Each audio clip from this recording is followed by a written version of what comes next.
Hello friends. तो last part में हमने देखा था कि लिनशिन अपनी फ्रेंड के रूम में जाती है।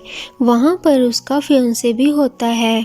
वो दोनों लिनशिन को देखकर घबरा जाते हैं। उसकी फ्रेंड जैसे तैसे करके लिनशिन को वहाँ से भेज देती है और लिनशिन को कुछ भी पता नहीं चल पाता। फिर नेक्स्ट सीन में हम देखते हैं कि चिन्मू उन दोनों के पास जाता है।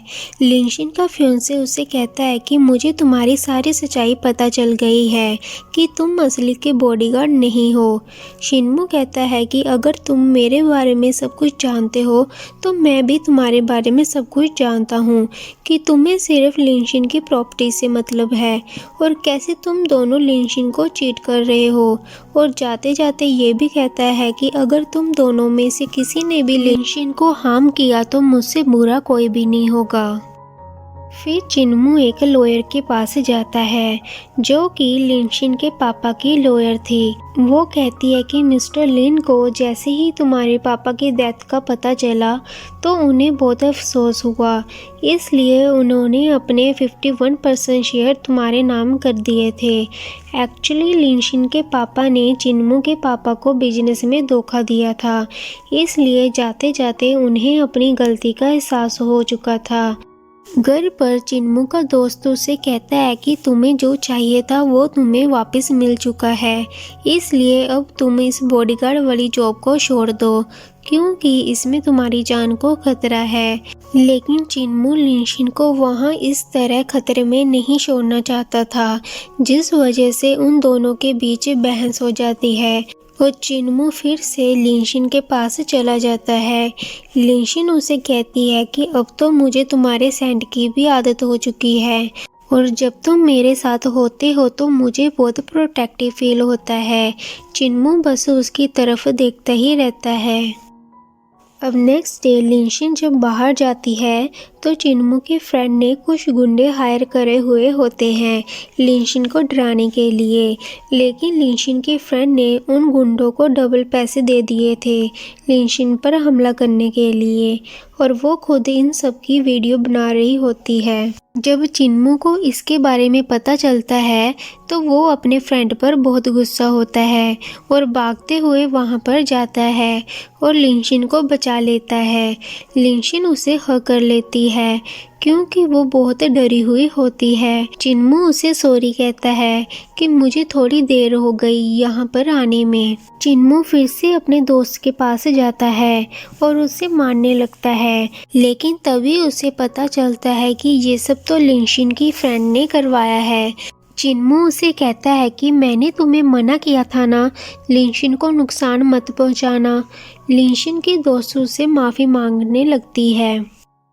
दूसरी तरफ लिनशिन को भी अपनी फ्रेंड पर शक हो चुका था कि ये सब इसी ने करवाया है, क्योंकि उन गुंडों ने जाते टाइम बोला था कि जिस लड़की ने हमें ऑर्डर दिया है उसका नाम तो हम नहीं जानते, लेकिन उसने किस तरह का नेकलेस पहना है वो उन्होंने बता दिया था, जो कि उसकी फ्रेंड बचपन से पहनती आ रही थी। लेकिन तभी वहाँ पर लिनशिन का फियांसे आ जाता है और सारा शक चिन्मू की तरफ डाल देता है और चिन्मू की एक रिकॉर्डिंग भी सुना देता है। रिकॉर्डिंग सुनकर लिनशिन को भी लगने लगता है कि पता नहीं कौन कौन मुझे धोखा दे रहा है और साथ ही ये भी कहता है कि तुमने भी उस रात चिन्मू को ही देखा था ना। ये सब सुनकर लिनशिन बहुत दुखी हो जाती है। उसे कुछ भी समझ नहीं आ रहा था कि वो किस पर भरोसा करे। जब वो बाथ टब से बाहर निकलती है तब उसका पैर स्लिप कर जाता है और उसके सिर पर चोट लग जाती है। चिन्मू उसे उठाकर बाहर लेकर आता है। लिनशिन उसे कहती है कि मुझे सब पता चल गया है कि तुम सिर्फ मेरे पैसे के पीछे हो। चिन्मू उसे कहता है कि कभी तो मुझ पर भरोसा कर लो और दूसरी बात, मैं सही समय आने पर सब कुछ तुम्हें सच सच बता दूंगा। थोड़ी देर बाद सर पर चोट लगने की वजह से लिनशिन को फिर से दिखाई देने लग जाता है, इसलिए वो सीधा अपने फियांसे के पास जाती है। लेकिन वहां जाकर उसे पता चलता है कि वो उसे चीट कर रहा है, इसलिए वो नाटक करने लगती है कि जैसे उसे कुछ भी दिखाई नहीं दे रहा। फिर वो रूम से बाहर आ जाती है और बहुत रोने लग जाती है। फिर नेक्स्ट मॉर्निंग वो सीधा चिन्मू के घर जाती है और उसे उन दोनों के बारे में सब कुछ बता देती है और उसे ये भी बताती है कि मुझे दिखाई देने लग गया है।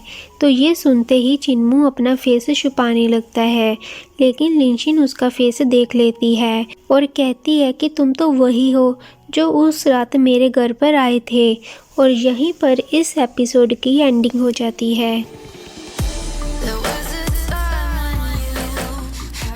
अब नेक्स्ट पार्ट देखने के लिए वीडियो को लाइक और चैनल को सब्सक्राइब जरूर करें।